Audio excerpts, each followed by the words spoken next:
What's up, everybody? My name is Rich, and you have tuned into the Rich Podcast Network.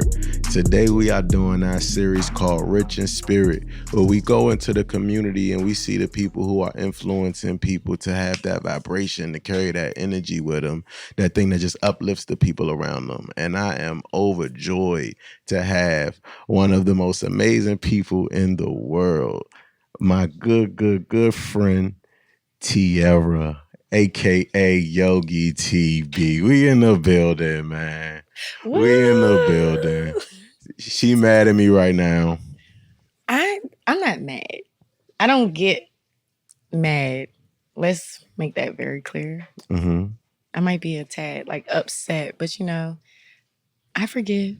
I've done a lot of healing work on myself, so I'm a Scorpio, so I can very much hold on to grudges for a very long time. I won't forget. Uh-huh. But I've done a lot of healing work on myself for the past several years. And so, I made my own tea. I'm good. I need healing because I just want y'all to know he called me. Uh-huh. What was that? Wednesday morning? Just randomly. He didn't even know I was coming home. And I was like, I'm coming home. He was like, let's get on the podcast because we were been supposed to do this. Correct. This is all correct information. But the last time I was here, I was in prep for my show. So I was tired. Yeah. I had no energy. I would have been trash. The energy would have been low. You would have felt it. Yeah. When I came in. And I was like, yeah, I'll be back. Just get me some tea. He took my whole tea order, y'all. Is it still on your phone? Yeah. Can you show the people that my tea order is on your phone still? Hold on, let me see. Let me do some verifications. We need some waiting music. I know, right?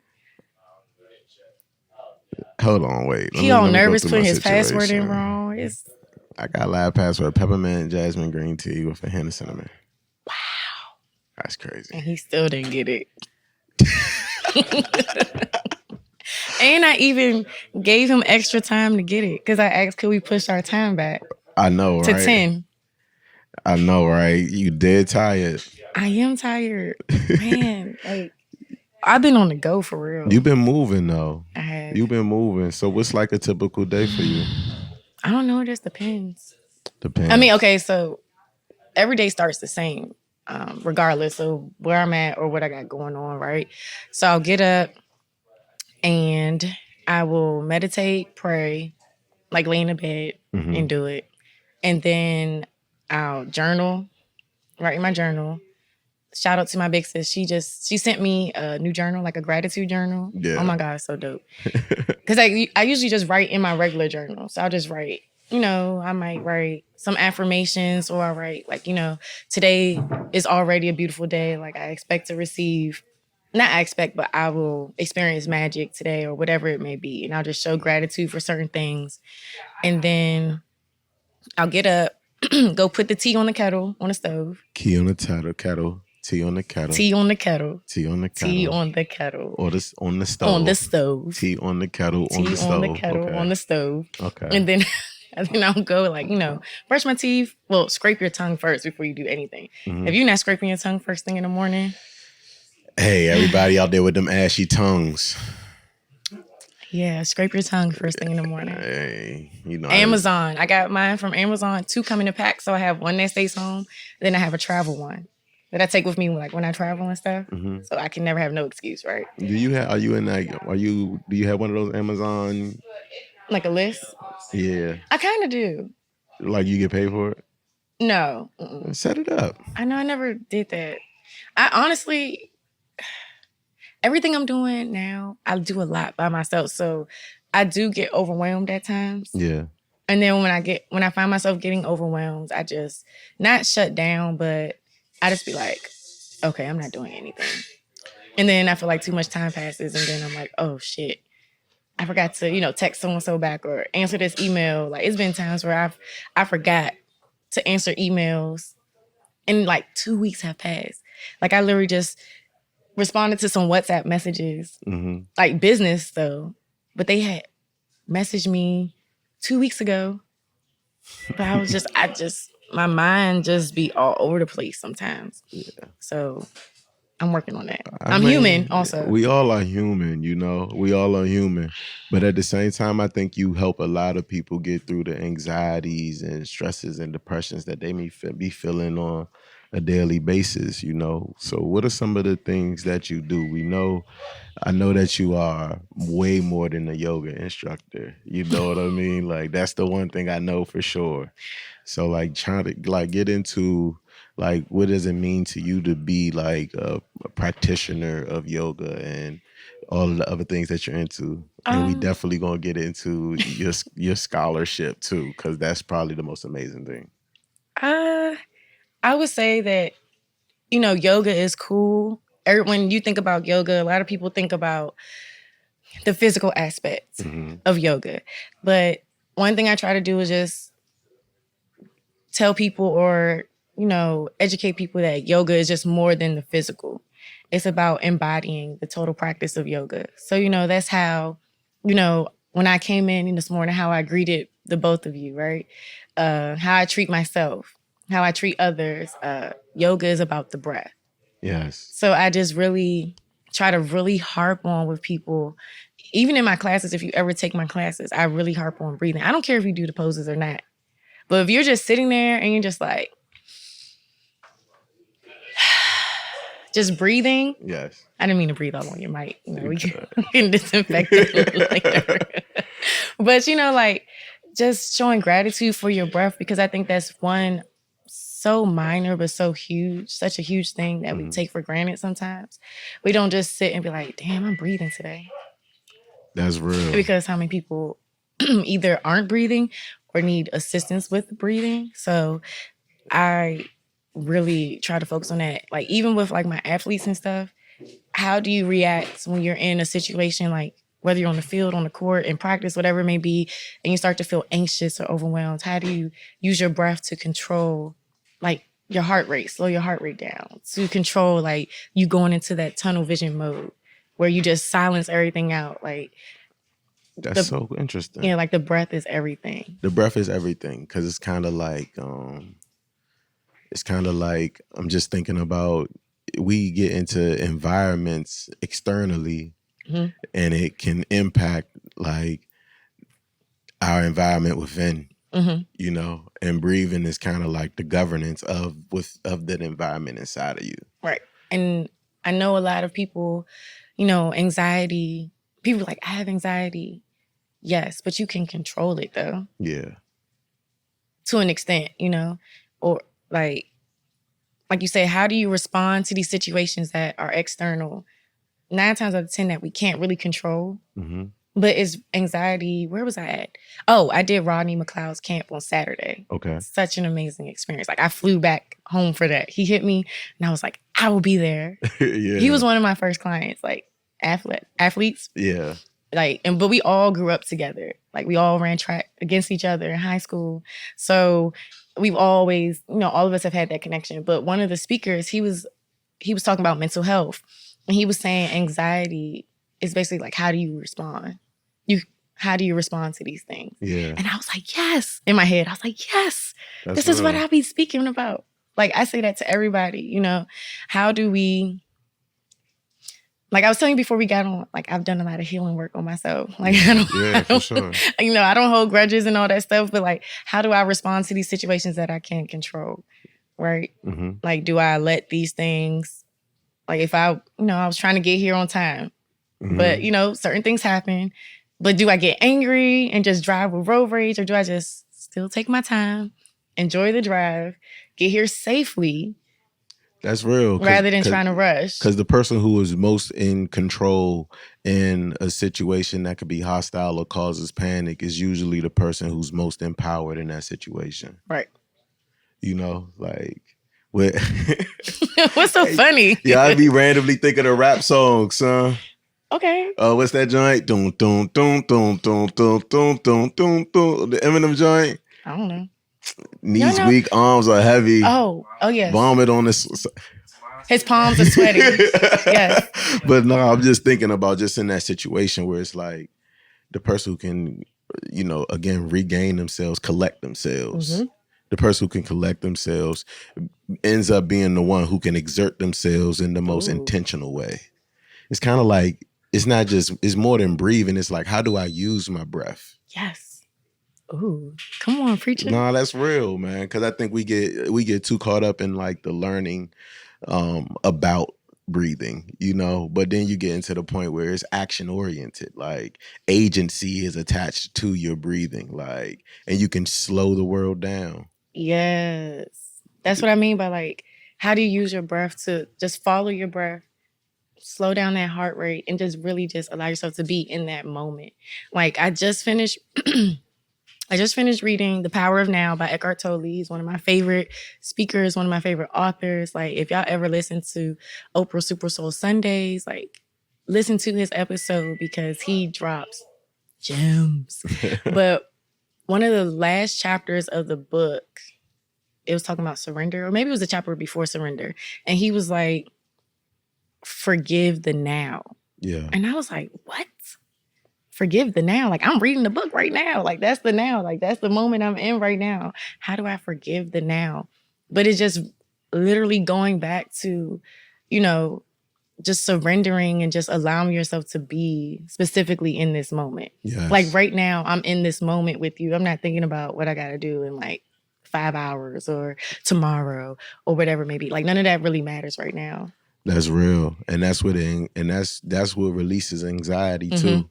To the idea of like nothing is more valuable than right now in this moment in space and time that we occupy. But I think a lot of us, and I know personally, because anytime I speak, from my experience, or I speak from my journey. I've been on this journey for 7 years. Like Facebook has a way to remind us about our past for some reason. Like I think somebody, I think somebody just running it like we gonna humble Tierra B today. Like I was humbled earlier, like last week. I was like 7 years ago, I was in this dark, ugly space. Yeah. But just taking that time to not try to satisfy the whole world around me, basically is what I'm trying to, get to, and just, focusing on myself and how I can be a better Tierra so I can, because I feel like if I still was in that space where I allowed myself to get content where I was 7 years ago, one, we would never have met, right? Facts. And two, like, I don't know where I would be, honestly. No, that's real. But your light is a blessing, though. Your light is a blessing. Like, because in reality, we are still all in the same dark space. Yeah. But our light shines brighter. And the more our light shines, the smaller the world gets. Ooh. But it's still darkness on the periphery, so we can never stop. We can never stop building our light. We can never stop shining brighter. Or doing that work. Fact, because darkness is on the periphery. It's the wisdom of the Kabbalah that we are sparks of God surrounded by husk of evil. So with every good deed, with every time we nurture our spirits, our souls, our blessings, every time we practice one of these acts, we are essentially making our light shine brighter. And like that's the reason why this show is so important to me, because the people who I see that are like really rich in spirit is the people that I really don't even know what's going on with them. I imagine they got a lot. I imagine you got a lot going on. Listen, you know what I mean? I literally wrote this. I don't know if I wrote it in my journal or I was talking to somebody the other day, or I was talking to my mentor, and I was like, listen, I look like this on the outside, or people may think, oh, she living the best life. Don't get me wrong. I live a very fluid life right now, but I worked for it and I'm still working for it. I'm not where I want to be, right? But I don't look like what I've been through. I don't look like what I'm going through in this moment, because I just feel like if I walked around feeling sorry for myself, or just my posture is just, my shoulders are rounded forward, my head is down, I'm not looking people in their eyes, I'm not, I'm just very somber. Just think how that would just affect everybody. Yeah. Like, I'm an empath, so when I touch people, I take on people's energies. Like, when I got back home last weekend, I flew out here for Pride for a day, and I was in and out literally 24 hours. As soon as I got home, I had to do massages. I did 5 massages back to back. I never did that, like literally back to back, no breaks in between for real. And at the end, like this arm is fine, this hand is fine, but my right hand, it is in pain. That's crazy. It hurts so bad. It's my right hand up to my wrist, up to my elbow. I don't know what I took on from the people I was touching, but like I'm holding on to something right now. And I've all week since I've been back, I've been trying to figure out how I can like release that energy, whatever it may be. So I just been trying to spend a lot of time outside, barefoot, walking around on the grass. I probably just need to just go hug a tree for real, honestly. Seriously though. No, that's like real. trees are so, their roots go so deep. They're strong enough to withstand and withhold any energy that we give to them. I say it all the time. The most beautiful thing about a tree is that its roots grow as deep into the ground as its leaves grow towards the sun. Yeah, like they're meant to take on the heaviness that we feel like we have to carry around That's daily real. on our backs. But like, We're vessels of energy. I'm tired. Yeah. I'm tired. And I was linked up with one of my homegirls on Friday, and I was just like, as a service provider, who's going to hold space for us? Yeah. Like, we're constantly holding space for others, but a lot of people think we just have it all together. Mm-hmm. When 9 times out of 10, we really don't. But that's our job, right? To show up and hold space for others to our best abilities.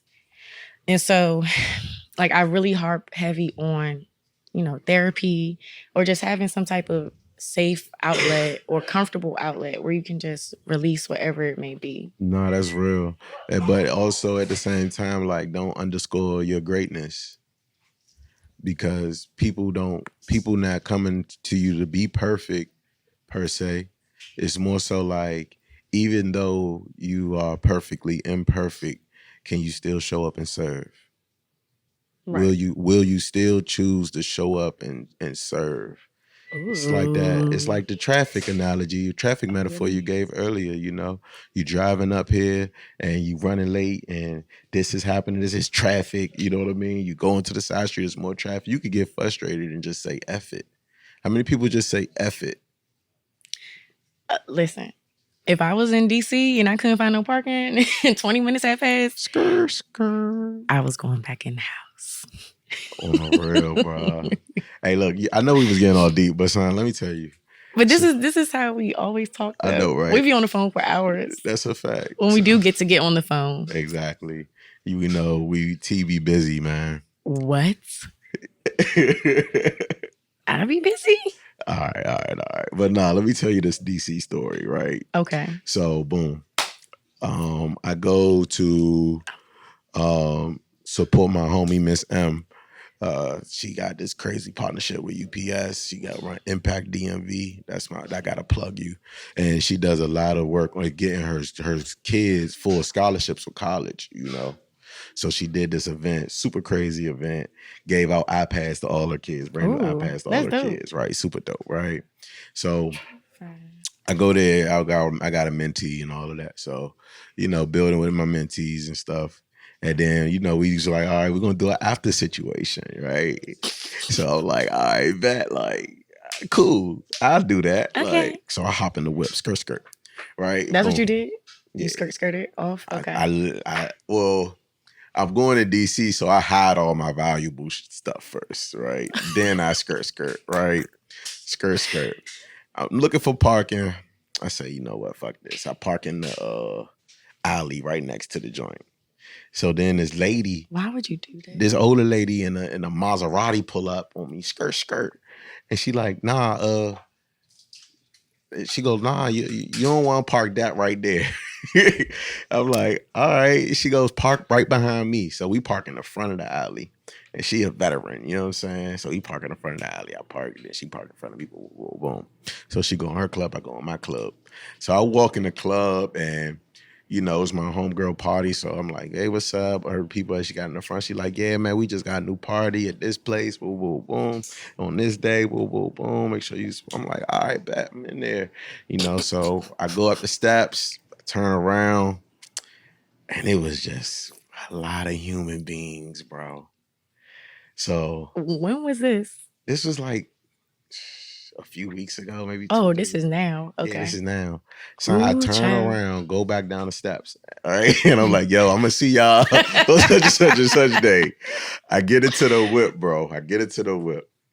You know what I mean? I get into the whip and I'm blocked in with the lady. Oh, yes. So I gotta find the lady. I find the lady. She like, how the hell you found me? I'm like, Don't worry about don't it. worry about it. And I get out of there. But that's just the story I wanted to share that people may or may not be interested in. So basically, the moral story is that you was a little overwhelmed when you walk in and saw them people. Honestly, being in public spaces kind of does overwhelm me now. There's nothing wrong with it. You know, and it's like I always go with the Kendrick Lamar line, like I'm a antisocial extrovert. You know, I'm very well in public. I'm very well in public settings. You know, I'm a people person. I would just like to say you're an ambivert. Well, okay, Yes, I definitely mean, because define. that's me too, though. Because like I love when I be at home and I'm in my crib. It gotta take like the move gotta sound real good for me to come out the house.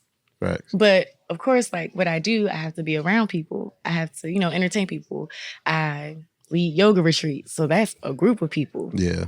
And so I do get overwhelmed, but I also know my limits. So when I do start to feel overwhelmed, people might see me get a little quiet. That's just me talking to myself, like, all right, Tier, get your shit together. Like take a moment, take a breath. Or I might like go back to my room or something, but then you might see me out later. But like I know like when I know my boundaries, basically. Yeah, exactly. And I love human beings. Like I love human beings. I don't care. I don't care if you feel like you're the most blessed or fractured person in the world. Like I genuinely love you, you know. Same. But like you, I too feel like I'm an empath. So I'm in a room and I just feel everything. Yeah. I just feel everything. Mhm. And you know, I don't, I like going out, but I don't, it's the things I'd rather do. You know what I mean? I'd rather be walking a boardwalk on Italy. You know what I'm saying? I'd rather be walking on the pave stones in France. I'd rather be He in the fancy, market y'all. of Accra. You know what I mean? Like I'd rather be in Haiti somewhere, like learn about Dessalines. I'd rather be somewhere I'd rather we say where I could experience a culture phenomenon unique to that place. Yeah. But at the same time, like we're in this nation where like entertainment and distraction are such key parts of what makes it work. The entertainment, and the distractions, is what makes the exploitation like acceptable. Yeah. That you gotta work your heart off to be able to provide for yourself in a way where you can get the things that you need. Yeah, and I don't want to work. Not at all, son. And that might sound bad, but I don't want, like what I do to feel like work. Like I know. I remember when I first started teaching. When did we meet? 2017, right? It had to have been 2017. It was 2017. Or I think it was 2017. It had to be 2016, 2017. Yeah. And so when I first, left the government and I started teaching, I'm like, yeah, I'm out here. I'm teaching. People don't know. A lot of people don't know. Y'all think y'all know, but y'all don't know. A lot of stuff that I've done and that I still do to this day are for free. FREE. Remember that. Pin that at the top of your head. So, and I've talked about this before. I wrote about this in like a blog I did for Namaesthetics. Like, it got to the point when I first left, I was broke. Mm-hmm. I go from making $80,000 a year, 80,000 plus, being in the government, being in law enforcement, full benefits, retirement, all that, to nothing. Like I was struggling to put gas in the car, going from point A to point B. I'm just taking on any gig just because the shit sounded cool. And I'm thinking I'm about to get paid my worth. When in reality, a lot of people did not want to pay me my worth. Yeah. And I was just still doing it because it's like, okay, it looks good. it sounds good. Like I'm doing the shit for an image, but I was burnt out. And I stopped teaching for like a year because it started to feel like work. And I feel like anytime something I love or I'm passionate about begins to feel like work, I don't want to do it anymore. Yeah. And so me taking that year break, I just felt lost at that moment. And I had to like just reevaluate why I was doing these things. That's real. And so me coming back out in like 2019, starting to teach again, that was like a huge, like a pivotal moment for me. Yeah. Because I feel like that's when like my life really did start to change in 2019, basically. So I don't want to work. I don't want to wake up every day like, oh, I gotta teach today.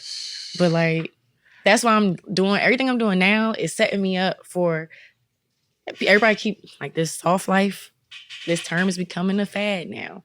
I want to live the soft life, but do y'all really know what the soft life is? What is the soft life? Like that's embracing that feminine energy. Yeah. A lot of us have imbalance of masculine and feminine energy, and 9 times out of 10, it's that masculine energy that outweighs that feminine energy. That masculine energy is that grind, that hustle mode, I sleep when I die type mentality, that go, go, go, like pounding the pavement type mentality. When in reality, you can do less and receive more. Yeah. Like, I don't know if y'all, do less is more. Less is more. That statement is so true. Like less is so much more. And I do less now. Like I don't even teach as much weekly like I used to do. Mm-hmm. But I'm doing so much more. That's real. But at the same time, I agree with you, especially about this idea of like embracing the feminine energy. Because when you, again, like I'm not harping on the nation I live in because I do love my nation as much as I love my people. Mm-hmm. Like there's no mistake about that. But it's this thing where like the type of person that you have been taught that you got to become to get where you're trying to go. No, I get it because I was like that too though. Like I was told I got to go to college.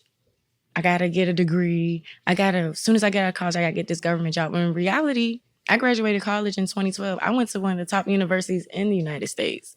Like, I was like, I went to the Pennsylvania State University with a degree in crime law and justice pre-forensics. I'm thinking that shit gonna get me a job off of name alone. Facts. It took me like 2 years after college to get a job. That's real. And that really weighed a lot on me though, because I'm like, damn, I'm not successful. Because they tell you go to college, as soon as you graduate, you're gonna get a job, guaranteed. No, like, that's not how it works. It's not though. But that's when I started to realize, like low key, like I don't have to be programmed to live this way. Our parents were taught that they were raised on survival. And so having a government job, going to college, that is the foundation for survival. That's real. That's real. When that's not true. Exactly. And it's a crazy thing. And as I'm a professor, so like you're what? Dr. Rich. But all right, I'm sorry. It's just this thing where like with my students, I'm always telling them like, you go to college to get a job, but you need to get the job while you're in college. Like, you got to start your job hunt freshman, sophomore year. But they don't tell us that though. Exactly. They don't tell us that. They tell us to just go graduate and then go into the real world without enough experience in the field, like of whatever discipline that you took part in. My freshman year at Penn State, I was turned up. I was partying, I was drinking, I was smoking every day, almost basically, literally. And I still maintain above a 3.0. Don't get me wrong now, but I wasn't thinking about what I wanted to do. So like when I was going on interviews for a lot of these government agencies and they asked, how many times did you smoke? I'm like, I was 17, but they want to know specifically how many times. I'm like, listen, I was a freshman in college at Penn State. I was 17 years old. Yeah. I didn't know where I wanted to go in my life. Now I'm 23. Facts. Who's thinking about that at 17? That's right. But the thing that I feel like is wild is that was just a factor that disqualified me from these jobs, these law enforcement jobs, when it's like I'm actually more than highly qualified for this position. Polygraph? Yeah. Oh, yeah. It was, I could not pass Secret Service polygraph to save my life. And this lady was so mad at me. I'm like, listen, I want to be like, bitch, I don't know. I was 17. I'm 23 now. Do you remember what you was doing? Your old ass was doing when you was 17? Facts. Like, they act like, the thing that gets me is that they act like they never lived life as a teenager.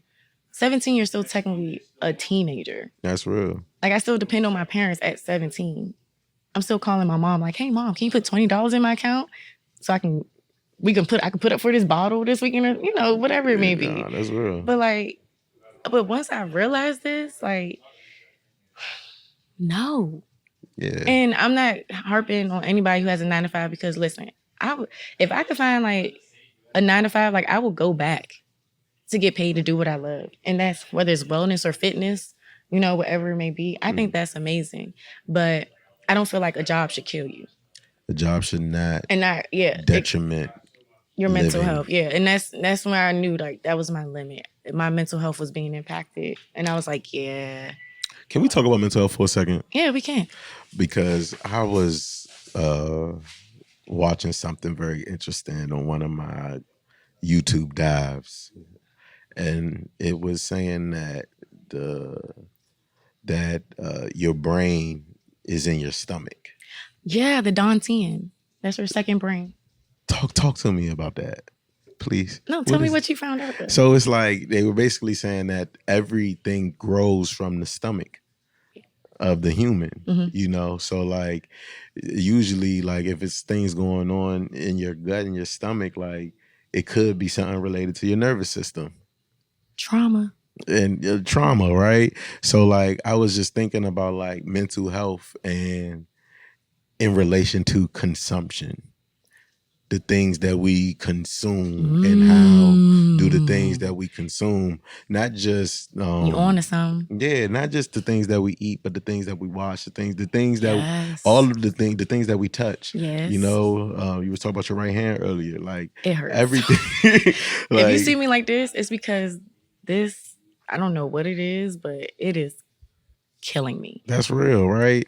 And it's like I'm thinking about just all of these things, like how much of our mental health comes from us having to change our life diet, not our food diet, but like everything that we allow into our environment and space in life. Like, I'm getting excited because that's what I think. That's how I feel. It's like if I'm feeling anxious, if I'm feeling stressed, if I'm feeling depressed, the first thing I'm trying to do, your stomach drops to your ass. Yes, son. And I'm trying to audit my healing process. It starts with an audit. Like, what am I watching? Who am I talking to? Like, what am I listening to? Like, you know what I mean? Like, I gotta audit everything around me to figure out, like, or think about, like, when you go into people, I'm talking to y'all, listeners, whoever, when you go into certain places or situations and your stomach just drops to your ass, that's a sign. That's like your gut. When they be like your gut feeling, listen to it. Always. Use that discernment, that intuition. The Dantian is your second brain, is located in your gut. And first off, people don't even talk about that. So for you to say that, that's huge. People don't know about that. And I learned about it the first time when I went to my prison yoga teacher training in Nashville. And that's where we hold trauma. Yeah. A lot, like, I'm trauma focused, certified, and I'm prison yoga certified. Like, a lot of people might not know that. Remember I was teaching at the prison? Yeah. I was Jessup. Yeah. So like the training is trauma based basically. And we focus a lot on not only, you know, the movements, but breathing really heavy, but breathing from your gut. Focusing on a lot of poses that activate the Dantian and, you know, like in our hips and stuff, because all of that is right there. Yeah. Like, it's all housed in that same area. And we hold trauma in our hips. So people are like, damn, my back hurt. You might be holding some trauma right there. Your hips. It's a blockage right there. Like, so but real. When you say consumption, how much sugar are you intaking? Sugar impacts that, like your mental health and all that. A lot of sugar. So like when it comes to like my diet, people just like, oh my God, you're not eating, da-da-da. But it's like, in 2017, 2015, That was 7 years ago, right? I'm not good at math. Yeah. Okay. That was 7 years ago, right? I need you to affirm me. Okay, thank you. Thank you. But I went through something very traumatic. Yeah. And so I went through a very dark time and I had to change my life 360. Like how I thought, the things I was taking in, the people I was around, you know, the things I'm consuming. And it's a lifestyle. That shit's not like an overnight type thing. It's not microwave results. It's literally like you have to change everything. So like if I say no, like you go no. Anything you say is not going to change my motherfucking mind. I don't care who it is or what it is. Like I'm not doing it. If I'm not going to eat something, like if I go somewhere and it's stuff I can't eat, I'm not going to eat it. Yeah. And not that I can't because of dietary restrictions, but I just don't put certain things in my body, like dairy. People don't realize dairy is like the leading cause of a lot of ailments inside the body. That's real. So like I love cheese, don't get me wrong, but I can't do it. Or like I had a milkshake the other day. I haven't had a milkshake in years. And I was talking to my best friend. I was like, I just got a milkshake from Cookout. She was like, why would you do that? A Cookout milkshake. Let me tell y'all. That thing was like 85 cents. It was mink in my stomach so bad. I learned my lesson. I'm never doing it again. That's real. I mean, to keep it all the way honest, you don't see any other animal in nature feeding off of the nipple of another animal. No. No animal nurses from another animal. No. And human beings are animals. Like, and digesting, like, and then you got the whole idea, because again, son, I go through these crazy little dumpster dives.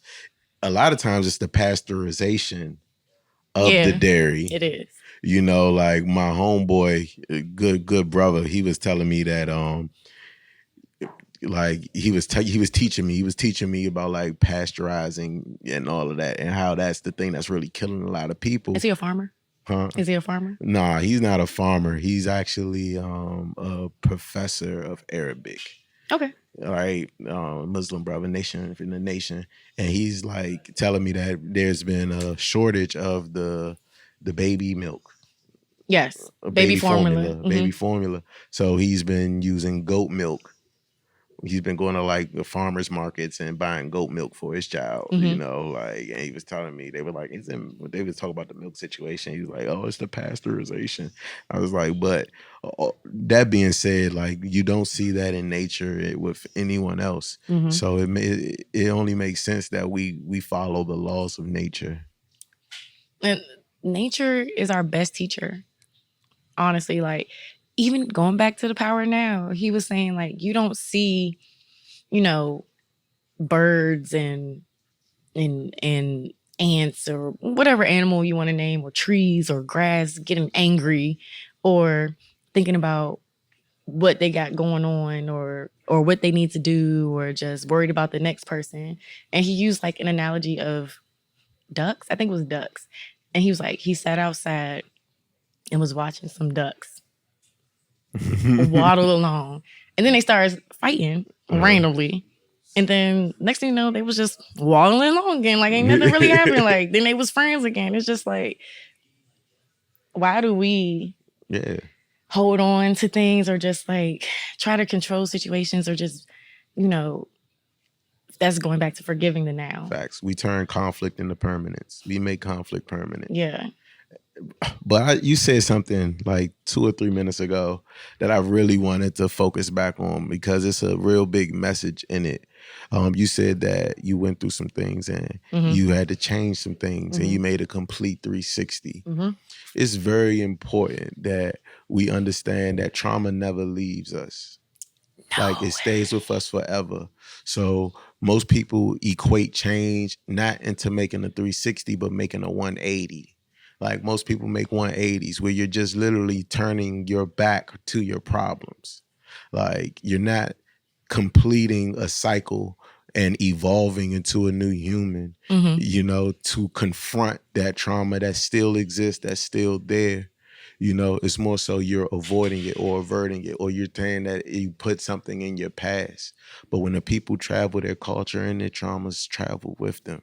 Yes. So I just never want us to forget the difference between, I say this all the time, like revolution and evolution. Like, I don't want to see you revolt against your problems. I want to see you use your problems and use that as the fuel and the motivation to inspire a full evolution into the being you have to be to walk with those things and use them to not only make yourself a better person, but to make situations around you better so that everyone can benefit that knows you. Ooh, yeah. Cause like, I promise you, people don't know. Like, I cry. First off, I'm a Scorpio. My whole chart is water. I'm a crybaby. I'm emotional. I'm passionate. I like to say I'm very passionate, right? Mm-hmm. Of things that I put my energy into, people I put my energy into. Like, if I'm really in your presence, I love you. Like, if I'm, touching on you, I do that to all my friends. They're like, Tierra. I'm like, I can't help it. I just want to put my hand on your lap or touch your arm or something. It's just letting you know that I'm here. I feel you, whatever it may be. But like, when things happen, I know I've grown because I just don't have time. The way I've evolved, Yeah, emotionally and mentally, I could easily be that like going off Tierra, but why? Why exert that energy? And it's just going to deplete me more than it depletes the other person, right? yeah. Or, just realizing some things don't even warrant a response, or even expecting people, like when people do things, expecting somebody to apologize. I don't look for those things anymore. That's real. Like I just let go. Not saying I forget, excuse me, but I forgive these. Yeah, I forgive these things for myself, right? And I just have to realize, like, maybe this person is going through something I just don't know.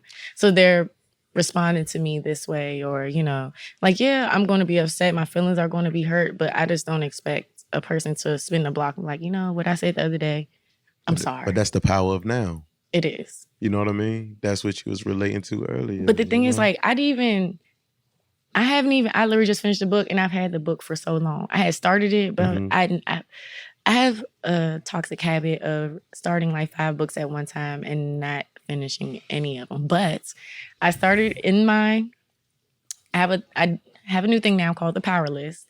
And I learned this from my family at First Form. Carly, hey girl, it's my shout out to you. And Nick, hey.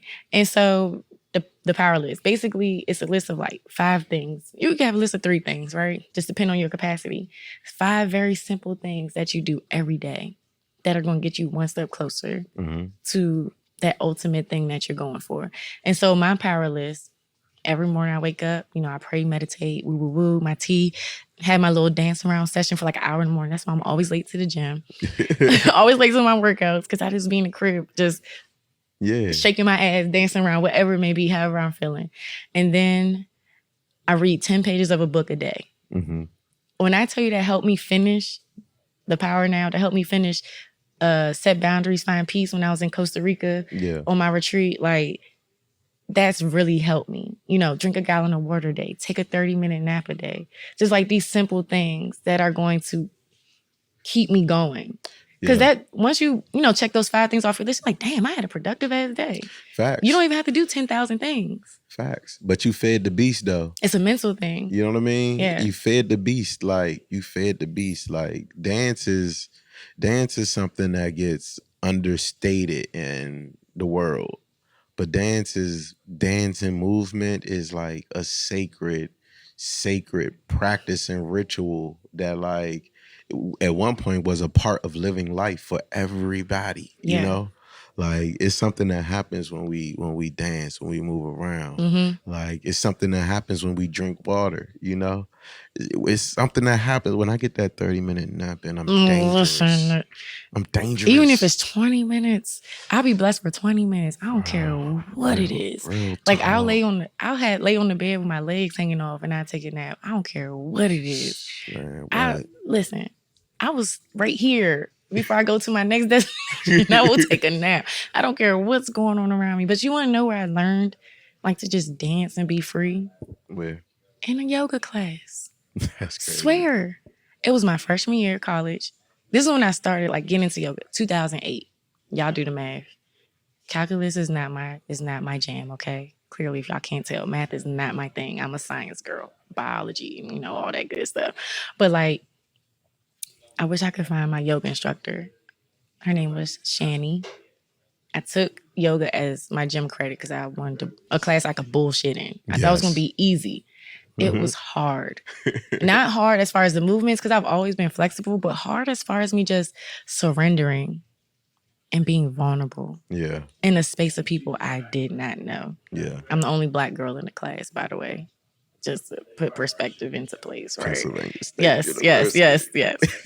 Only Black girl, right? My instructor was a white lady. Shani, I think her last name is Adams. Amazing.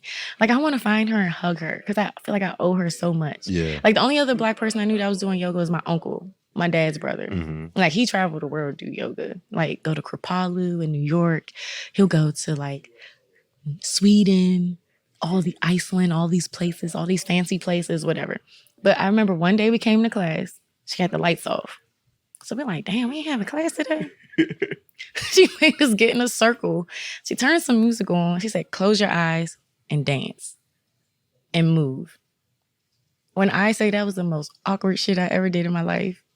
Yeah. But it was just like, why is it awkward? Everybody's eyes are closed. We're all doing the same thing. Yeah. Like, why am I comparing myself to other people? Literally, everybody's in the room just like... Comparing yourself to people you literally can't see. Yeah, like, why? And so sometimes I'll do that. Like, I know I had them do it on my retreat in Costa Rica. We were on the beach, and they were just looking at me like, this bitch is crazy. But that taught me so much. I literally marched to the beat of my own drum. I literally be in my own world. Mm-hmm. Like, if anybody knows me, I know I be in my own world. I mind my business. Like, even when I'm home and I'm out with like the bros, if we go out to the club or something, I'll have this on, some tennis shoes, and a hat. No makeup. And then I'll just be sitting, chilling in my own world. But that really taught me so much. Like, being vulnerable doesn't make me susceptible to, for things to happen to me. Yes. Right? Being vulnerable or surrendering to the moment just reminds me that I'm human. Yes. And it's okay. You're human and you're qualified to live. Yeah. And, it just also reminds me everybody's doing the same thing. Mm-hmm. Or everybody's going through something. Yes. Or life is just lifing. Life is lifing. Yeah. Life going life. Yes. Life going life. Life and lifing. Life and lifing. Life, lifing, and living. Like it's three dynamics that, again, we cannot ever, we can only overstand. You know what I mean? Yeah. Like it's really key, But I wanna just, so the five power. The powerless. The powerless. Yeah. It could be as long as you want it to be, but I feel like 3 to 5 is perfect. Tierra's is prayer, meditation. That's all one. Prayer and meditation all one? Yeah, because meditation is a form of prayer. Okay. Yeah, that's what I tell people, because they be thinking like meditation has to be some big wild production. Well, so go on. So when you say pray and meditate, what do you mean? So just be still. Yeah. Like, quiet your thoughts. And I always tell people, like, if you don't have no thoughts during meditation, we need to talk. Because what? It'll be so many thoughts running through my mind when I meditate, but I don't dwell on them. That's the key, right? Acknowledge them, let them pass through. I'll revisit them thoughts in 2 hours, whatever it may be. But like, meditation is really just quieting your thoughts, just being still, being present in the now. Like, maybe you meditate on a phrase or something, or like, because I feel like that's what prayer is too, just being still in the now. And I always say, like, when I'm talking out loud, I'm talking to God. Yeah. That's a form of prayer for me too. Like, prayer doesn't have to be, like I said, a big wild production either. I feel like they're just intertwined, one and the same thing. Like, just being one with your thoughts. That's real. I know Balawa told me that every time we speak, we talk to God. Yeah, I always say that. When I'm talking out loud, I'm talking to God. That's so real. And it gets to this term NOMO, NOMMO. Okay. which can mean like life and force. Is most popularly known as like the power of the spoken word, Okay. but it's also known as like the breath of life. Okay. Like it's an African term. But a lot of what you're saying is just reminding me of this idea of no more, no Mm-hmm. more, no more. Yeah, like prayer, meditate, journal. That's that one. You know, read 10 pages of a book. And I'm like sick because I don't have no more books with me right now. I literally finished the rest of Power Now yesterday. Okay. No. Sunday. I'm sorry. On Father's Day. Yeah, I finished it. And I'm like, I don't have anything to read. I'm like, all right, okay. Guess I got to go to Barnes and Noble and buy A a little book. Barnes and Noble's trip. Ain't nothing wrong Last time I with went to Barnes and Noble when I was here, the first half of the year, it. I spent $200 on books. That can happen. I have an issue. That can happen. I don't know if it's a bad issue or a good one, but Listen, what I tell you about consuming, like I know, but I'm just saying. consuming, like feed your body the right things, feed your mind the right things. Like it's the only thing I find harder than speaking out loud is writing my ideas down or writing my beliefs down. Like Okay. writing is like a sacred ritual as Yes. well. Yeah. Like to really write something that you believe in and feel and mean and are proud of others to read. Yeah. Like and publish Ooh. and things like that. That is something sacred. Like so someone who invests that amount of something into anything, like that's something you should consume. Like That's true. I'm trying to stay away from these non-vigorous like innovations. Okay. Like I need rigor. Like I need rigor. Like I need rigor. Like I need rigor. You know, like because the difficulty of getting something done is what makes it valuable. Mm-hmm. So yeah, powerless. Read. Make my tea. Well, actually, that's just going to happen anyway. So that's not even on there because I do it unconsciously every day. Drink a gallon of water. Sometimes I might not get through my gallon depending on what I got going on. Get active. But most importantly, like the last thing that's on my list that's very important is basically just pour into somebody else or check in. So, or whether that's like, you know, when we hopped on the phone on Wednesday, you know, just checking in. That's real. Or me just, you know, maybe I'm at the gym or something and I compliment somebody or I hold the door for somebody. I don't know. But just me holding space for another person. That's never going to come off of my list. That's real. Yeah. That's real. Being a servant. Yeah. And as you go through your list and these things start to happen normally on a day-to-day basis, you take it off and you replace it with something else. Yeah.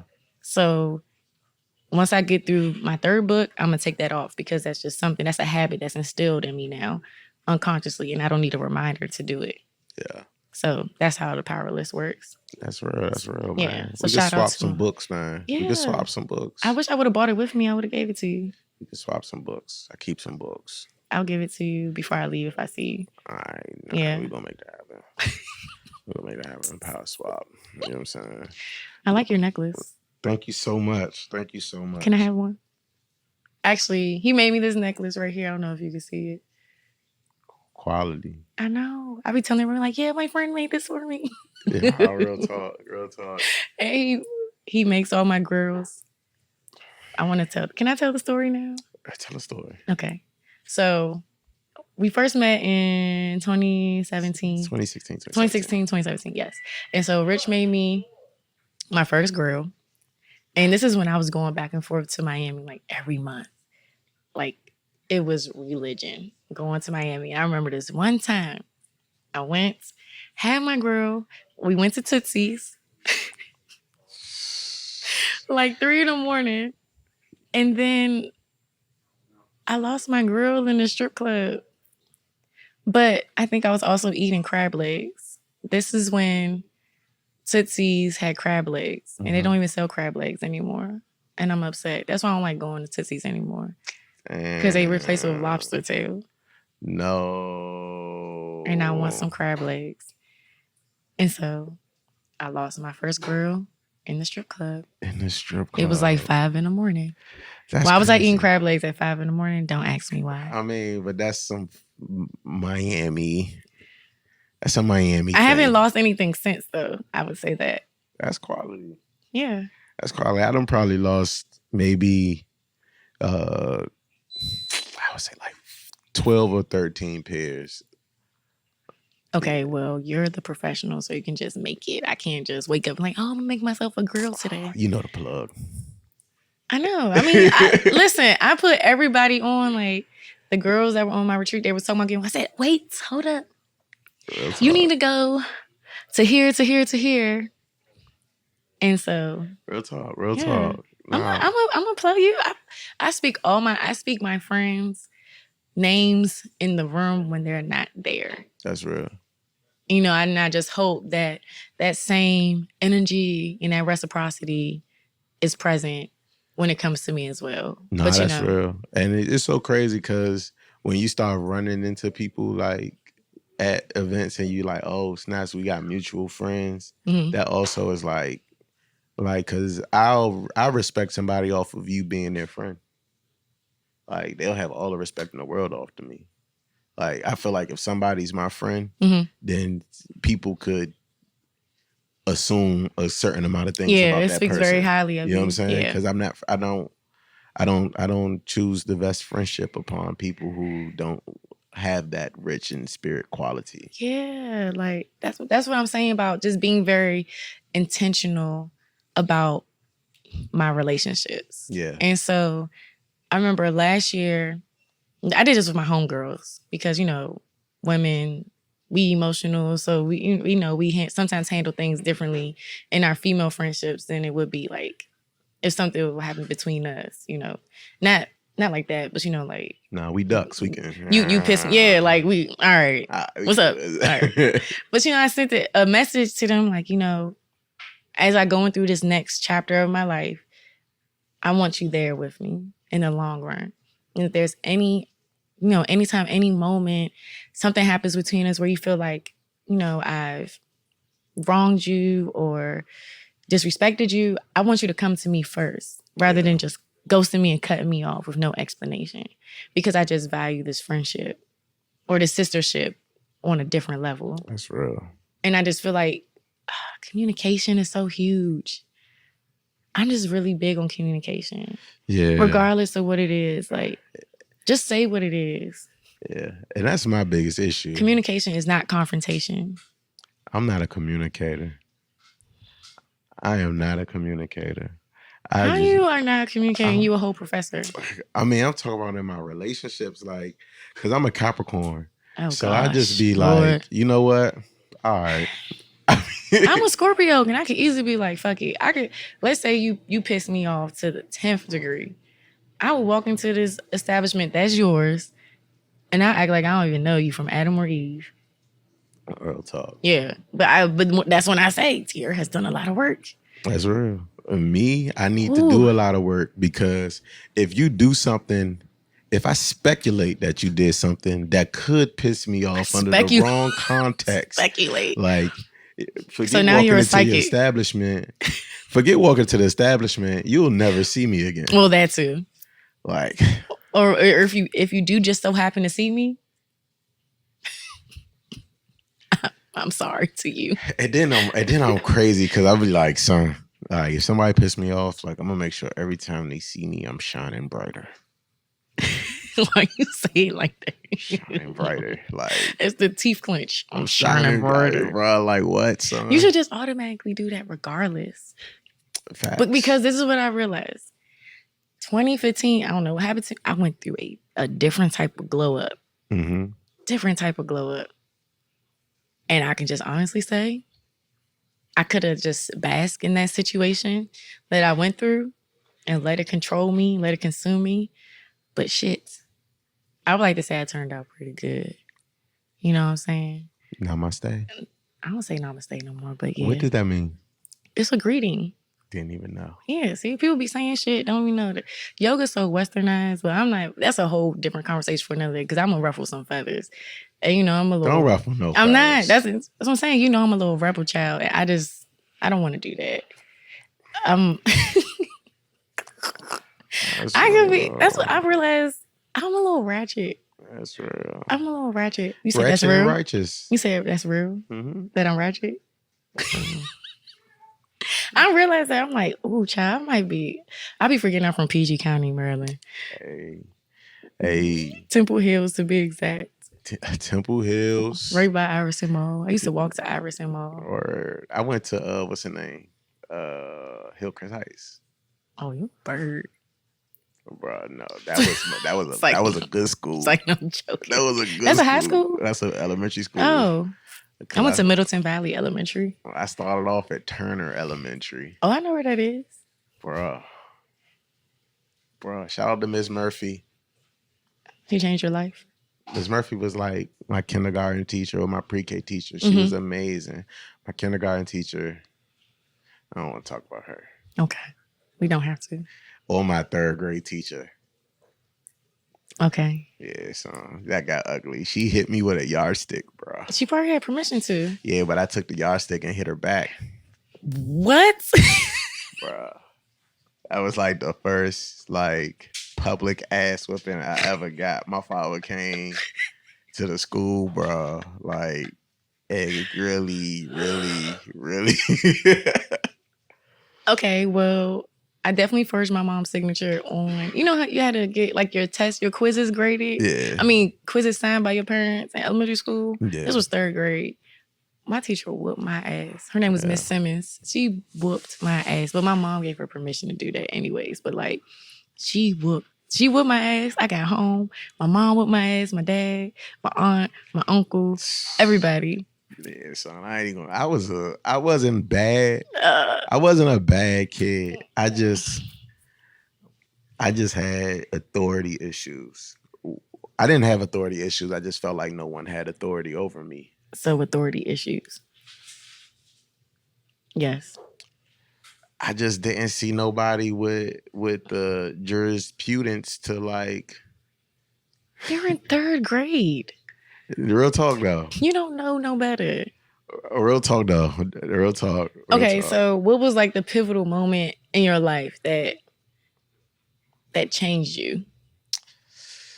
Okay. All right. This is deep. Okay. So the pivotal moment in my life that you don't have changed to go me, too deep into it. It's all good. Okay. I done evolved. All right. But I was 10, maybe 11 years old, and we were at a family reunion cookout in Virginia, South Boston, Virginia, to be exact. Where is that? It's like close to North Carolina. South Boston, Virginia. South Boston, Virginia. Like this really hilly area. Well, it's very rural, hilly, rural area. So everybody turned up, and one of my aunts had two sons that were like around my age. So, you know, we would hoop and all of that. And my aunt made quality country breakfast. So, you know, I'm chilling. Like, all right, yeah. So it's like 3:00 in the morning. And I'm like, yeah, I'm gonna just go back with them. You know what I'm saying? Like, I know I had a crazy breakfast with the homemade hash browns and all of that, and we just gonna hoop afterwards. I'm hungry. I'm hungry too. All right, and we just gonna hoop it out afterwards. So we going back, and it's like 3:00 in the morning, and then all I remember is waking up at like 2:00 p.m. in the hospital. You? Yeah. Oh. Right. And the craziest part about it was when it took me like I ain't get out the bed until like maybe a day or two later. Mm-hmm. Like they had the thing in my joint and all of that. And I had a 1 in permanent marker on my forehead. So I'm like, why the fuck is there a 1 on my forehead? And they said you were the first person on record to die on the day of your car accident. What? Real talk. Like, 1 on my forehead, permanent marker, son. And I just woke up to like my mother looking at me, my father looking at me, and like everybody just there. Like, I'm just like, what happened? I'm like, what happened? Like, you know what I'm saying? I'm just like, what happened? You feel Something me? was written over you, child. Man, what? It's been so many situations that like have just made me realize that like I'm really here for a real reason, you know? Yes. But it also made me realize that we're all out here for real reasons. Like I don't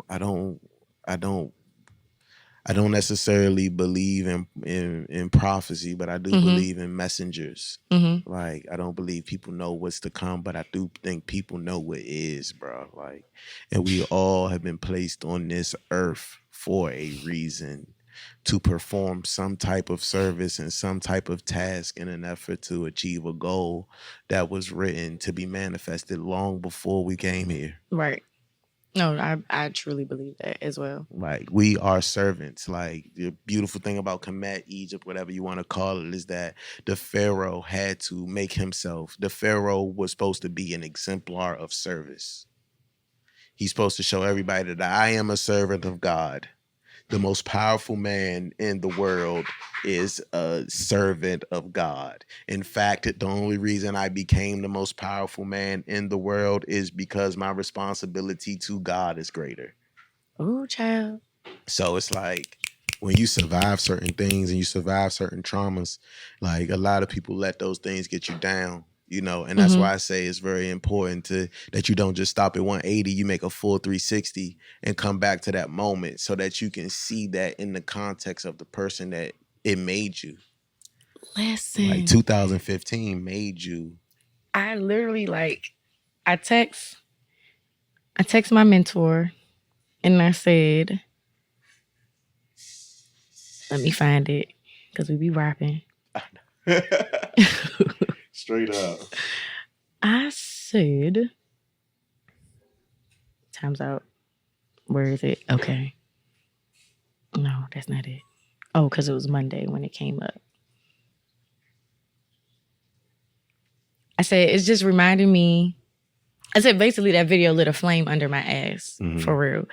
And she was like, in what way? I was like, it's just reminding myself how far I've come and how I can't settle for the bare minimum. Yeah. And that's whether it's with life, relationships, career, whatever it may be, and how I truly love myself 360 in this very present moment. I was in a dark place back then, and I was like, we'll just That's banter real. the rest of it. But like, it was like, it's real. Like we can let our trauma either force us into an even darker space, or we can grow through it. Yes. And so like, that's why I say therapy is crazy. Like, not crazy. Therapy is real. Or even just surrounding yourself with a tribe that's going to lift you up. Yes. Like, I'm telling you, like, I know when something's going on, like, I'll text my best friend and be like, what's wrong? I live in Florida. She live in Houston. I'll be like, what's wrong? Like, we might not have even talked all day. I'll be like, what's going on?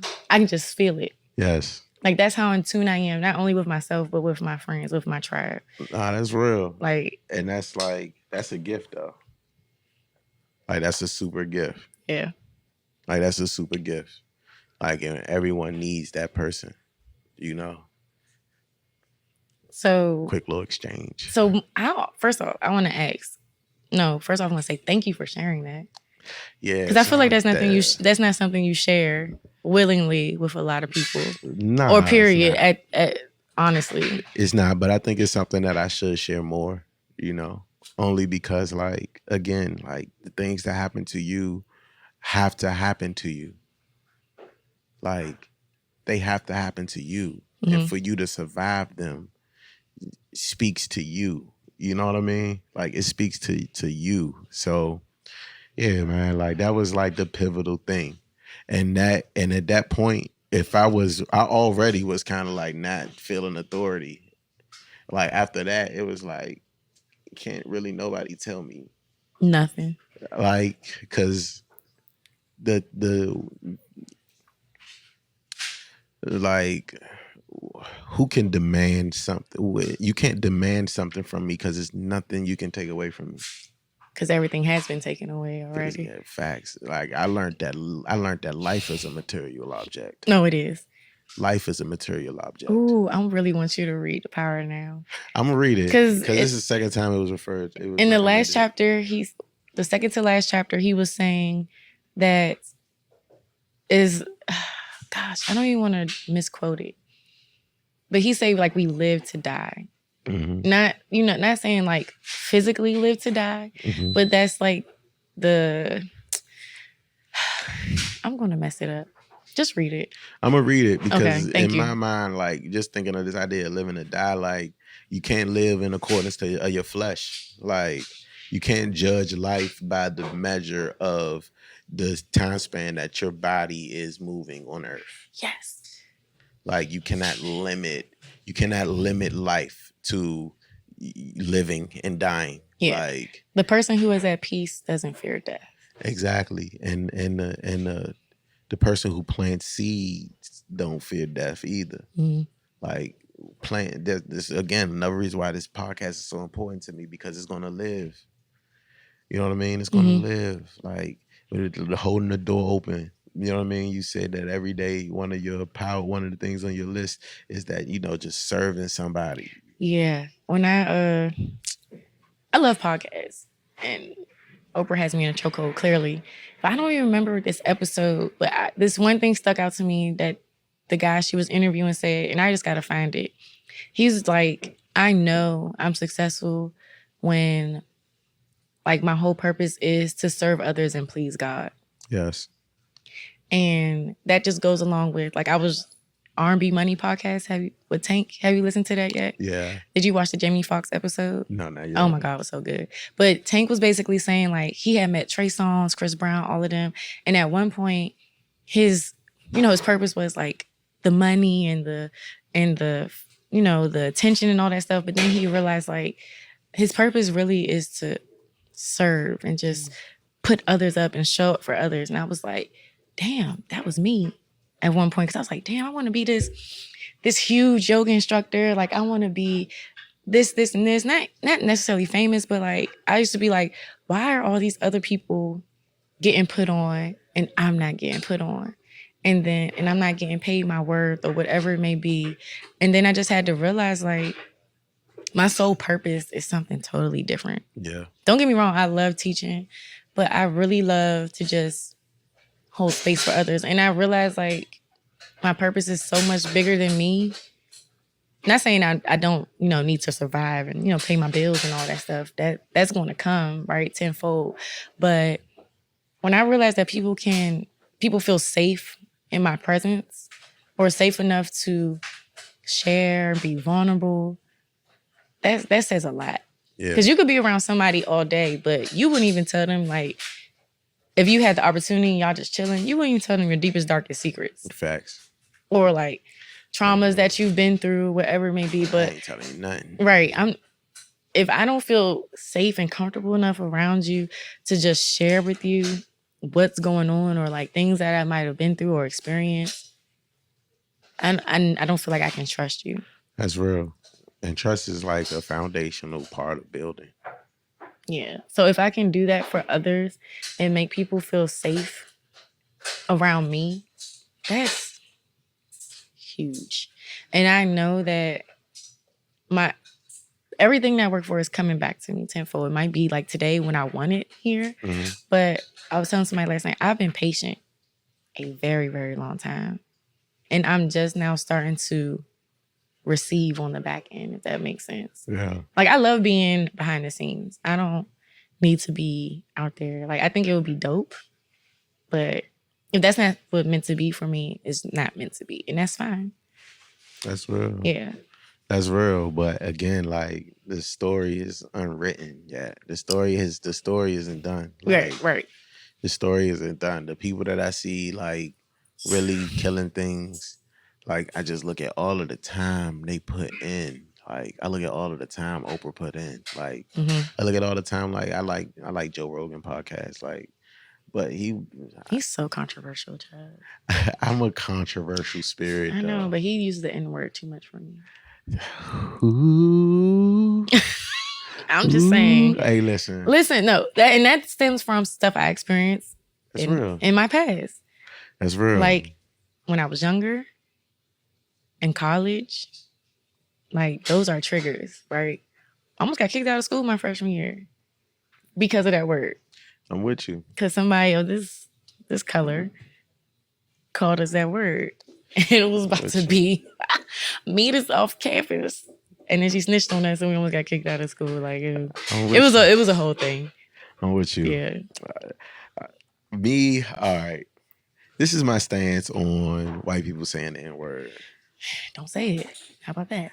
It's simple. Don't say it. Don't say it is what I would like. Don't say it is what I would like. That is literally the highest. If I could ask, somebody asked me, what is the greatest outcome from the N-word? I would say if, everybody just accepts that. I can say it, but white people can't. Like if everybody just accepts that, that's my greatest ask. That's the greatest possible outcome. Yes. But in the fact that I know that, let me be generous and say 75% say it in the absence of Black people. More like 90. I like to be generous. Why? I just am. Okay. Because the truth these are powerful. But also these are things that we can't control either. Especially, and we all have our own opinions and perspectives on things. But that's why I say every time I speak from my experience. Yes. Not from anybody else's. I don't try to act like I'm a super subject matter expert. In certain subjects, I absolutely am. I'm that girl. But I'm not a super subject matter expert in all things. I don't know everything. I'm also a student of life still. I'm with you. I always meet people where they at. Like that's a hard thing to do. I always meet people where they at. You could be you could come in this thing, all white with the hoodie on. Like, and if you keep it respectful, you can sit down right here and we can talk. Why? Because the words you use, the groups you're a part of, none of that has no power over me. Right. No, I feel that. I told you something. Like at the beginning, I used to revolt. Mm-hmm. You know what I'm saying? Like whenever it was something I would revolt, I would that's control. Africology and African American doctorate studies. But then it got to a point where it was like, none of that got power over me. Right. I wish. Like it would kind of make me happy for like the Ku Klux Klan to run up on me. Like that would kind of be a cool day. Okay. All right. Because the fear factor is gone. Oh yeah. And again, like you talking to somebody who's my life been taken. What else can you take from? What can you like? This world is cool. I love this world. But I've experienced other worlds. Oh, and I think it's some better ones out there. Yeah, I agree. I think it's some better ones out there. Yeah. I think it's some better ones out there, but we get our admission into those worlds by what we do in this world. Yes. Like, I be really trying to make sure I can afford the price of admission into the world promised to me after this life. Oh, child, I'm getting emotional. I don't know why. It's That's a word real. that's been spoke. That's real. Like, I'm like... No, real talk, bro. Like, I really work hard to make sure I got the price of admission for the world that comes after this life, bro. Like, I truly believe that with all my heart. And it's bad because it kind of turns my service into a little bit of selfishness. But God knows my heart, though. But every good deed, I get back to the Kabbalah. The Kabbalah tree is like a Jewish mysticism with this spark of God surrounded by a husk of evil. You know what I'm saying? And everything and the sparks of God are Siferet or something like that with the different things. But you can have ambition, but ambition can turn into gluttony. Mm-hmm. You know what I'm saying? So like you got to be careful, right? So my whole thing is like I'm always trying to make this spark grow bigger, bro. Like I'm always trying to make this spark grow bigger. Because if 2 or 3 of us can get into a room, like all of our light combines, It's scary. And that's scary like in a bad way, but scary like in a good way. Like it just gives me chills. That's real, and that's always been my focus. Like when I'm doing a good deed, I'm thinking about the next life. Like that's why I'm constantly doing good deeds. I'm constantly thinking about the next life. Like people do not think about the next life. They live life as though that their actions don't come with consequences. Yeah. And Oh, although I can't wait till you read this book. Oh my God. that's real, You son. gonna text me and be like, T. It's just crazy. It is. Listen, is because when I first started reading, I was like, oh, this is confusing to me a little bit. But I've heard him speak before. Mm-hmm. So I know like how he talks. But then I started to like really just get out of my head as I was listening. Not as I was listening, but as I was reading, and I was like, oh, this is causing me to be in this moment on a deeper, like more open-minded type level. Yes. And it really takes, I used to be very closed-minded, I would say, and very judgmental and ignorant to things that I didn't understand. For example, like tarot readings and stuff. Yeah. I just think like, oh, this is the devil. Da, da, da, da. But then I started doing my research, and then my big sis / mentor, she gave me my first tarot deck. Mm-hmm. And I started getting readings. And I was like, oh, like, and then I started doing research. Like, oh, you can't receive a message from the tarot unless you believe in a higher power. Yeah.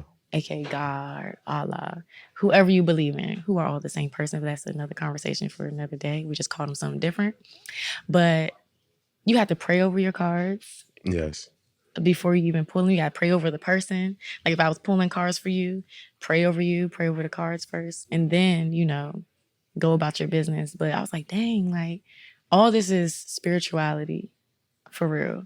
But I used to think it was like, oh, you worshiping the devil type thing. Like, but I didn't know though, because we grew up in like the church and all that stuff. Gentrified, westernized situation. Yeah. A spirit. Yeah. Gentrified, westernized spirituality. Yeah. So I get it. Not as real. I had a similar experience. I was taking a class a couple of years ago called African Religions with Professor Ama Mazama. I love her. Like she's like one of my favorite like spirits. I love how you say her name. Like her name means fire. Ooh, she sounds like she feisty. Mazama don't take no stuff. Like, and that's why I really appreciate her existence. But a part of the class was that we had to go and find practitioners of an African religion, and we had to attend 2 of like their ceremonies. Ooh, how was that? That shit was crazy because I chose Santeria, right? So Santeria, Wundun, and Yoruba kind of are in the same family. Okay. So that's another thing. A lot of people don't understand that when you talk about voodoo or voodoo, you're talking about an African. You're talking about an African faith system. So, he gives me a reading. And in the reading, it's so crazy. He uses cowrie shells, and it's a mathematic equation. Like I would have failed. Yeah, so he's delivering the message through like the mathematics of the cowrie shells, and he gave me 3 lessons that I can that I live with forever. That I live with forever. Lack of discipline to get you killed.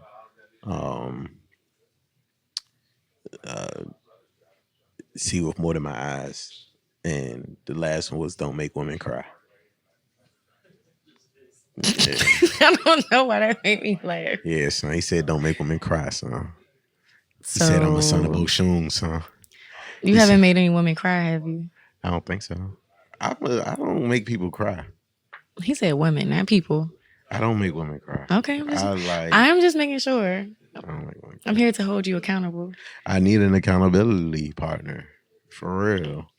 But hey, I'm right here. have, son, like, it's so amazing where I'm at in my mind, like right now in this current space and time. I feel like we've both grown a lot. Exactly. A lot. A whole Capital lot. ALOT. Real talk. Underlined, bold. That's period. real. And I feel like we still have a long way to go. For real, Yes. man. A long way to go. Every day is some new shit. But T, man, I had you in this thing. I know. Listen. Talking and talking and I talking. realized we've been friends for a long time. My face not even up on the wall in here. I don't know if I need to talk to management or I need to file a complaint or make like a negative Yelp review. Oh, boy. Well, whatever it may be, my face not up there. Like, I'm confused. Who do I need to talk to? Excuse me? I'm going to talk to my boss. You are the boss. My inner self. Oh, okay. And we going to change this. We going to get this fixed today. I don't make excuses. I would like to say I didn't have no tea when I came in. And I got our water, though. I have a gallon jug.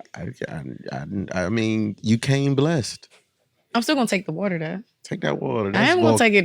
That's expensive water. Look, he got expensive water. I got her some volcano water. He got money. I went to Hawaii. He got money. Hawaii for this water. When did you go to Hawaii? This morning. When? Like right before I came in. To get you the water. And he told you don't make women cry. It's imported.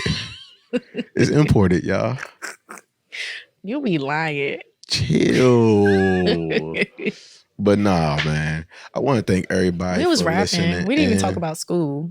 We did not talk about school, son. We might have to do a part 2 or something.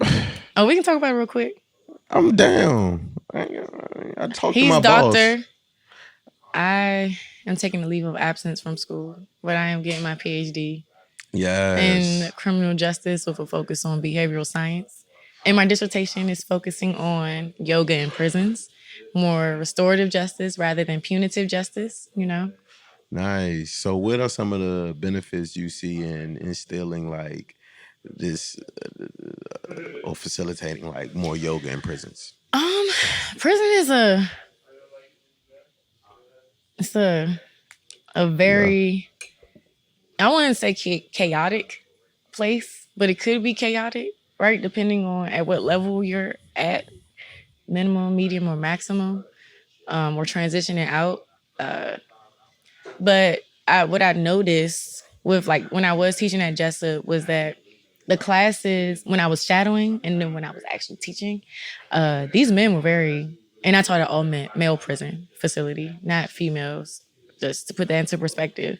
But they were serious about their yoga. Like I never was disrespected. I never felt unsafe. Like mind you, I'm in the room with all them by myself. Yeah. You know, the COs, they just doing a lackluster ass job, sitting in the bubble. If some shit would have went down, it would have been over for me. Yeah. But also, I wasn't scared. You know, I feel like people feed on not only fear, but how you treat them. So I never went in there and treated them like they were inmates. I just taught it like it was a regular class, right?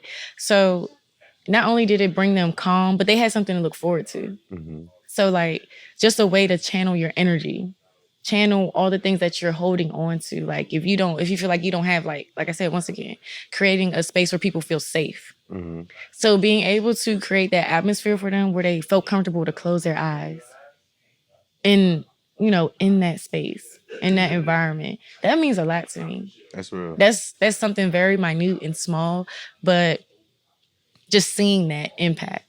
But now, if you're talking about rehabilitation, though, it's something that seems functional. Yeah, so like it was, but everybody's not rehabilitative. Can't rehabilitate everybody. Facts. Based on like, other factors, mental, emotional, and, just the level of maybe like the crime that was committed, right? But, some of the guys, well, they're not supposed to contact us at all outside of, but one of them found me on Instagram. That's not funny. That's not funny, but it was so random. One of them found me on Instagram years later. And it was basically just like thanking me for that. Because I didn't get paid for that. That's volunteer work, right? So I'm driving from Gold's Gym, Capitol Heights, all the way to Jessup. That's crazy. After my workouts to teach. And some days I would get up there and they wouldn't let me in. The prison could have been on lockdown, or they didn't like what I had on. I'm like, bro, I have on like Lululemon sweats and a t-shirt. But it just depends on like the COs.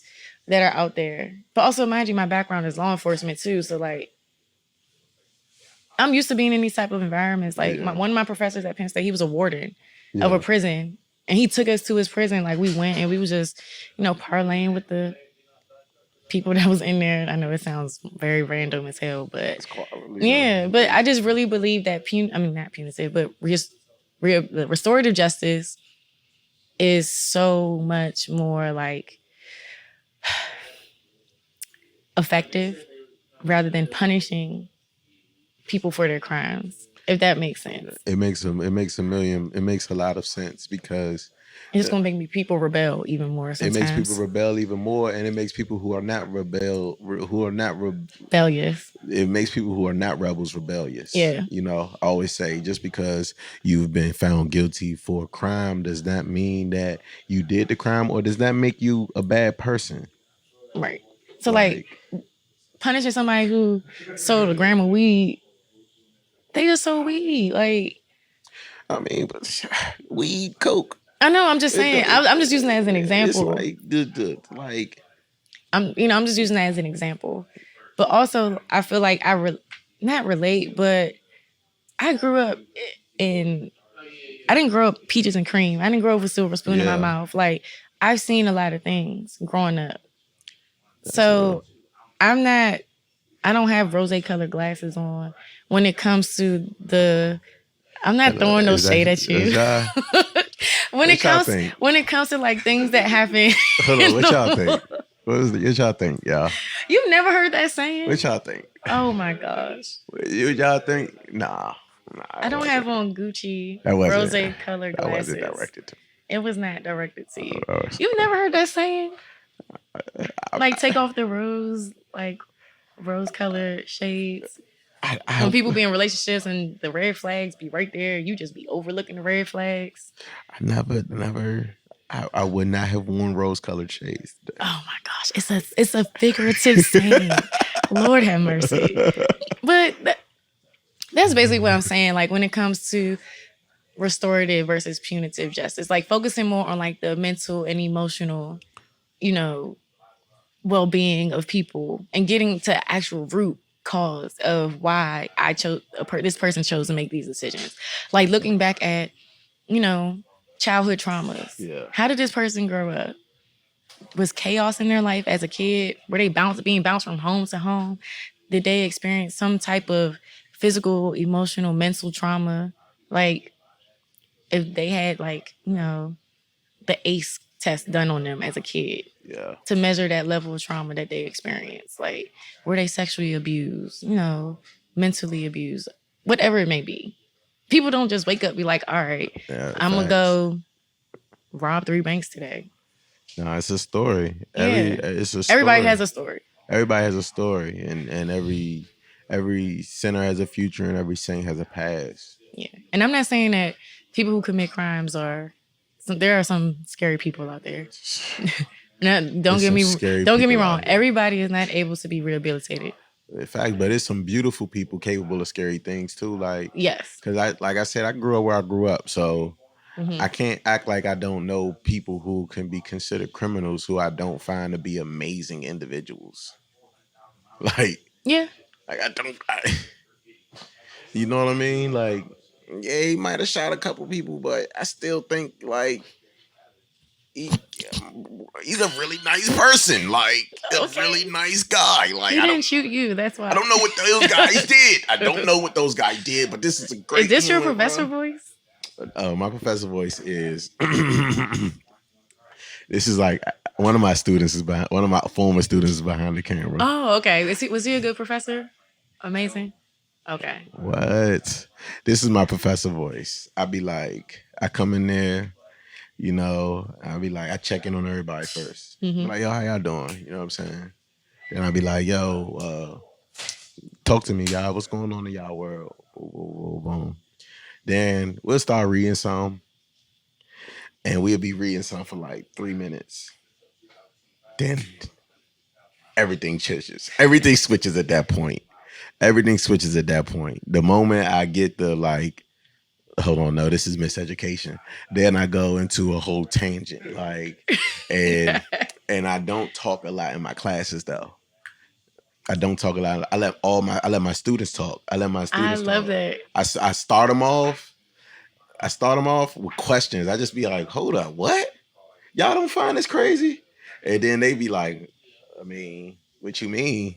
So then I'm like, hold on, let me show y'all this. I don't like putting ideas into people's heads. I show them some videos, boom, that just shows the other perspectives to things. Okay. And then once I show the other perspective, I'm like, now they like, oh, and they talking, boom. Then I let no one talk. I let no one talk. Let no one talk. Let no one talk. And then I just try to guide the combo. I like I that. just try to guide the combo. See, Yeah. that's what, honestly, I want to get to that point where that's what I'll be doing. I really do want to, honestly, okay, let me say this. I went back to school to get my PhD unconsciously to appease to my family. Yes. Shout out to the fam. No. Not shout out to the fam. Oh, no shout out to the fam. Not no shade, but like No. But like a lot of people don't know. Like when I first left the government, my dad stopped talking to me. You know how close I am with my dad and his brother and his sister. They stopped talking to me, right? Because, you know, I'm in the government. I'm getting, you know, checks. But my uncle had been an entrepreneur ever since before I was born. Mm-hmm. Never worked for anybody. So out of all people, I thought he would understand. That's what I mean by like putting expectations on people, having attachment to the outcomes of things. Like the people that you really expect to support you will not. Yes. And it's okay. I had to learn that it's okay because they're not obligated to you. But, you know, it would be the people that you least expect they're going to pour fully into you. Yeah. And so, you know, I went back to get my PhD because I felt like that would appease to them, my dad and them, right? And so, because they don't see like what I do, and they still don't really fully understand like what I do as something that is survivable or lucrative, Yeah, or like a real career type thing. Mm-hmm. So I'm going to absolutely finish because this is my passion. Like I really love when I was teaching in the prison out here, but I want to, you know, take it to a higher level. Like I just know my purpose is something good, but I also know my worth as a student, and I'm not paying for that shit. One, because I had a 4.0. I balanced a 4.0. Yeah. And you know, I be doing a lot of shit. I don't know how I did it. I would be in the club. Oh my God. When I was in Miami, when I first moved to Miami, I was outside. You know, I moved at the top of the pandemic, so I'm outside. God forbid. Thank God I've never been sick, never had COVID or anything like that covered. But like, I remember I had a final due. I'm in the club. Canvas. doing my final, turning my final in, but like 4.0. I'm one of like 4 Black students in my program. We don't give out scholarships. Bitch, what? And then I see one of my homeboys who was in my program. He got a second PhD. Yeah, those people in my program getting second, third PhDs. I'm like, damn, I'm behind the times. But they all married. We had to introduce ourselves. I'm like, yeah, I'm Tierra. This is my first time here. I have no kids. You know, I'm 30. Living here, you know, about to move to Miami. Whatever it may be. Everybody like, yeah, I've been married 10 years. Got 3 kids. This is my 3rd PhD. I'm like, damn. But anyways, like he's sending me screenshots of the school reposting people saying, thanks for my scholarship, woo. And I'm like, what? Hold up, what? Like, why is this so hard for us to be supported? Like, it's a real thing. I'm not going back. I'm taking leave of absence. I'm not going back until I get a scholarship.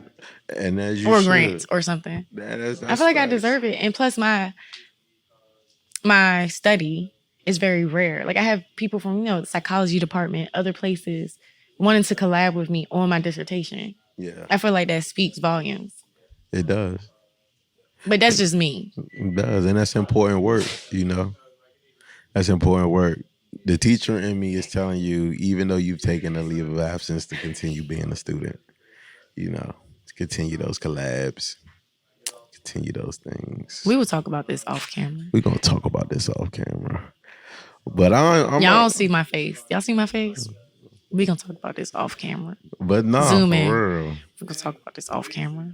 We gonna talk about this off camera, y'all. All right. With the side eye. With the side eye. Oh, Don't yeah, worry, y'all. I'm hungry. Straight up, me too, man. But listen, I want to thank everybody for tuning in. I want to thank my very special guest, Tierra. My feet actually don't look at my feet. Oh my God. Tierra for coming through and really dropping a lot of gems on us. You know, again, being an exemplar of what we mean by what it is to be rich in spirit, man. Can I say something? Please. I just want to say thank you. I'm gonna give you your flowers. Because from day one, he's always saw something bigger in me than I saw in myself in the moment. And so he's always pouring into me and into other people, of course.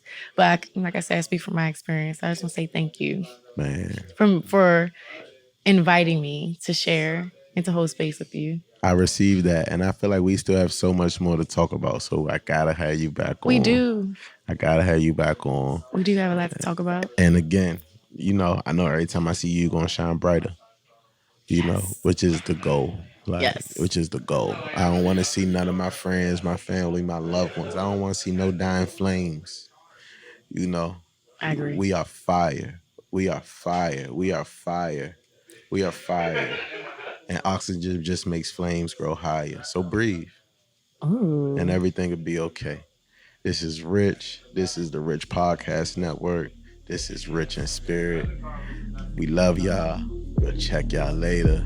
Peace, love, enjoy.